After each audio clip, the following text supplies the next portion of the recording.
Hello everyone, कैसी चल रही है आपकी पढ़ाई। तो आज हम लोग डीएलएड का सिलेबस में जेके कृष्णमूर्ति के शिक्षा दर्शन को देखने जा रहे हैं।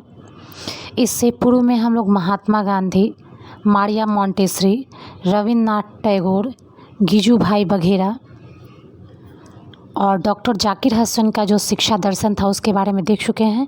तो आज हम लोग देखेंगे जेके कृष्णमूर्ति महोदय का शिक्षा दर्शन क्या था, शिक्षा के विषय में उनका विचार क्या था। तो चलिए शुरू करते हैं। शिक्षा क्या है? यह पुस्तक जेके कृष्णमूर्ति द्वारा लिखित है। प्रस्तुत है पुस्तक के कुछ अंश। शिक्षा क्या है में जीवन से संबंधित युवा मन के पूछे अनपूछे प्रश्न है और कृष्णमूर्ति की दूरदृष्टि इन प्रश्नों को मानो भीतर से आलोकित कर देती है। ये प्रश्न शिक्षा के बारे में है, विविध है, किंतु सब एक दूसरे से जुड़े हुए हैं। तो हम लोग देख रहे हैं कि जेके कृष्णमूर्ति महोदय के बुक का नाम क्या है? शिक्षा क्या है। बुक का नाम शिक्षा क्या है। किसने लिखा है? जेके कृष्णमूर्ति। और यह युवा के मन में जो शिक्षा से संबंध क्या करिए, शिक्षा हम क्यों पढ़े, शिक्षा क्यों ज़रूरी है, ये सारा जो है जो एक युवा के मन में सवाल आता है उससे संबंधित ये जुड़ा हुआ दूरदर्शी दृष्टिकोण का परिणाम है यह पुस्तक शिक्षा क्या है। इनका जन्म हुआ था 1895 में और इनकी मृत्यु हुई थी 1986 में।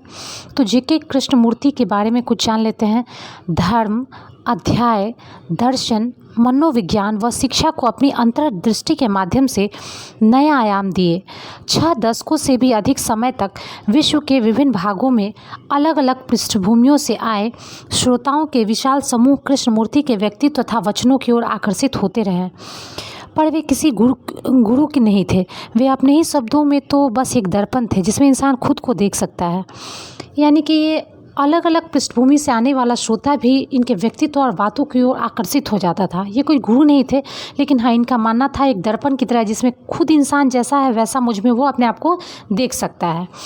जो यानी दर्पण क्या होता है? हमेशा सही बताता है, सत्य बताता है। तो स्वयं को अपने आप को दर्पण कहते थे कि कोई व्यक्ति जैसा है वह मुझ में देखना चाहता है तो वह देख सकता है। वे किसी समूह के नहीं, सच्चे अर्थों में समस्त मानवता के मित्र थे। अब देखते हैं शिक्षा क्या है। पुस्तक में शिक्षा के बारे में क्या दिया गया है। युवा मन में जो प्रश्न उठता है सीधा संबंध दैनिक जीवन से होता था। कृष्णमूर्ति की शिक्षा की अर्थवत्ता को भी दैनिक जीवन की कसौटी पर ही रखा जा सकता है। दार्शनिक अवधारणाओं, आध्यात्मिक संकल्पनाओं, धार्मिक मनोविज्ञान तथा शैक्षणिक रूढ़ियों के सुलझाने वाले घेरे से हटकर, है ना, यानी कुछ लोग दार्शनिक मान रहे थे, जैसे महात्मा गांधी का देखे, कुछ लोग आध्यात्मिक मान रहे थे कि नहीं आध्यात्मिक होना चाहिए शिक्षा, कुछ लोग धार्मिक मनोविज्ञान पे, कुछ लोग शैक्षणिक रूढ़िवादी को लेकर के चलने वाले थे। लेकिन इन सारे घेरा से हटकर इनका जो था कहना था कि नहीं, जो वास्तविक ज़िंदगी है उससे जुड़ा हुआ, यानी ठेठ जिंदगी से जुड़े प्रश्नों की पड़ताल ही शिक्षा क्या है का विषय वस्तु है। शिक्षा क्या है पुस्तक में इन्होंने किस बारे में दिया है? तो ठेठ जिंदगी में जो जुड़ा हुआ समस्या होता है, समाधान होता है, उसमें शिक्षा का क्या योगदान हो सकता है, यही इस पुस्तक का मेन सार है। तो देखते हैं कृष्णमूर्ति के उत्तर बधे बधाए नहीं होते थे, अपितु वे उस प्रकार प्रश्न की यात्रा में आपके साथ वहाँ तक चलते हैं जहाँ प्रश्न और उत्तर एक हो जाते हैं। प्रश्न में छिपे उत्तर से आपकी मुलाकात हो जाती है। प्रश्न उत्तर का यह अपूर्व संगम वाराणसी के गंगा तट पर स्थित राजघाट के सुरमय वातावरण में हुआ था। ये कहाँ का एक वक्तव्य कृष्णमूर्ति का कहाँ का कहा हुआ है और कहाँ की ये कृति है, शिक्षा क्या है, कहाँ पर ये लिखे थे? तो बनारस हिंदू विश्वविद्यालय के प्रांगण में, जो कि कहाँ पर बसी हुई है? वाराणसी में, गंगा के तट पर लगभग। कृष्णमूर्ति की 3 वार्ताएं प्रस्तुत कृति में संकलित हैं। तो चलिए हम लोग देखते हैं क्या था मुख्य बात। हर व्यक्ति हर जगह, हम जानते हैं कि हर समय संघर्षरत रहता है किसी भी क्षेत्र में। क्या आप यह सभी विचार लिखा हुआ किनका है? कृष्णमूर्ति जी का। तो क्या आप यह सब नहीं देखते हैं?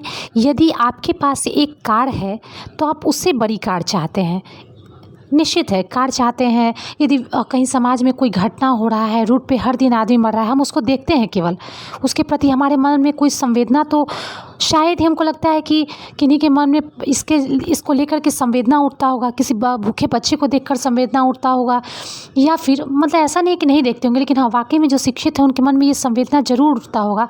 दो पड़ोसी आपस में लड़ाई कर रहे हैं तो तीसरा उसका मजा ले रहा है, जो आपस में यदि कहीं अभी फ़िलहाल में रूस और यूक्रेन युद्ध हो रहा है, तो रूस यूक्रेन युद्ध में बाकी देश क्या है, केवल मूक दर्शक बनकर देख रहे हैं। कोई इसका सपोर्ट कर रहा है, कोई इसका सपोर्ट कर रहा है, लेकिन युद्ध विराम कैसे हो इस पर मतलब विचार बहुत कम ही लोग गंभीरता से कर रहे हैं, अपना हित देख रहे हैं।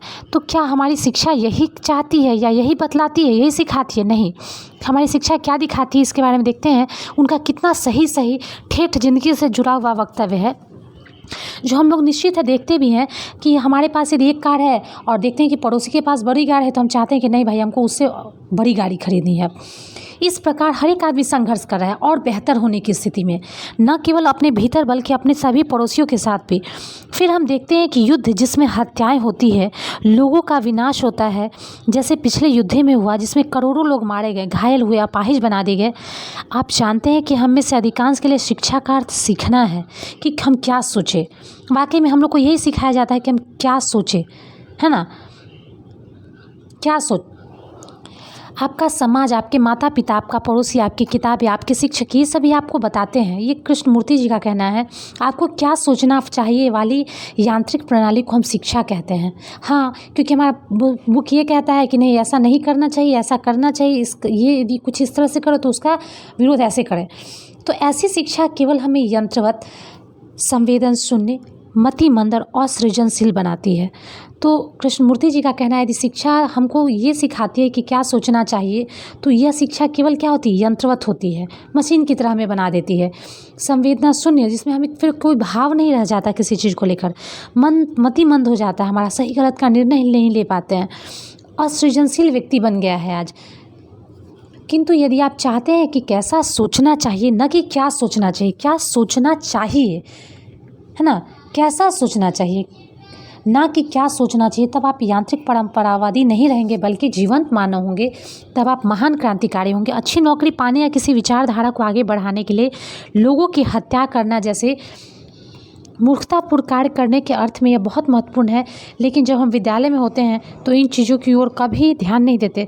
शिक्षक स्वयं इसे जानते हैं। वाकई में सच्चाई तो ये ना, हम बच्चा को मैथ्स पढ़ाते हैं, हिंदी पढ़ाते हैं, गणित पढ़ाते हैं, लेकिन क्या हम उसको ये बताते हैं कि तुम्हें अपने जीवन में जिन समस्याओं का सामना करना होगा, तो इस तरह का मूर्खतापूर्ण, कोई किसी का हत्या कर रहा है तो शायद किसी न किसी शिक्षक के पढ़ाए हुए वो बच्चे ही होंगे जो किसी अपराध में शामिल हो रहे हैं या किसी गलत कार्य में शामिल हो रहे हैं। तो उस स्थिति में हमें ये बच्चों को बताना होगा कि तुम्हें केवल मशीन नहीं बनना है, तुम्हें संवेदना युक्त बनना है, संवेदना शून्य नहीं बनना है, मति तीव्र बनना है, मतिमंद नहीं बनना है, सृजनशील बनना है, असृजनशील नहीं बनना है।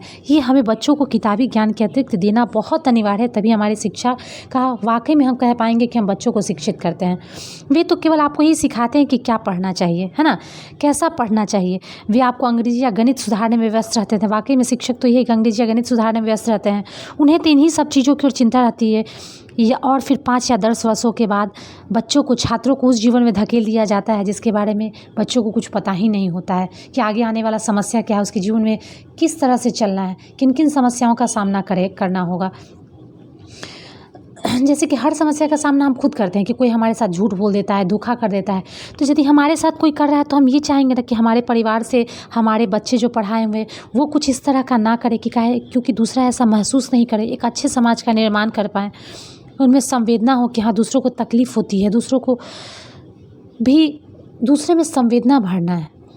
तो ये जेके कृष्णमूर्ति जी का विचार था जो शिक्षा दर्शन का बहुत ही महत्वपूर्ण टॉपिक था। तो चलिए अगले क्लास में मिलते हैं। और वीडियो यदि आपको अच्छी लग रही है तो निश्चित है सब्सक्राइब कर दें, क्योंकि आपके सब्सक्राइब करने से मुझे भी प्रोत्साहन मिलेगा और मैं और अच्छे तरीके से वीडियो को प्रोवाइड करवा पाऊँगी। तो आप लोग से उम्मीद यही है कि आप लोग पुराना वीडियो भी देखें जो आपको शायद विचार में कुछ परिवर्तन कर पाए, शिक्षा के को लेकर दृष्टिकोण में कुछ परिवर्तन ला पाए। तो ठीक है, मिलते हैं नेक्स्ट क्लास में अगले वीडियो के साथ। चलिए, थैंक यू, बाय।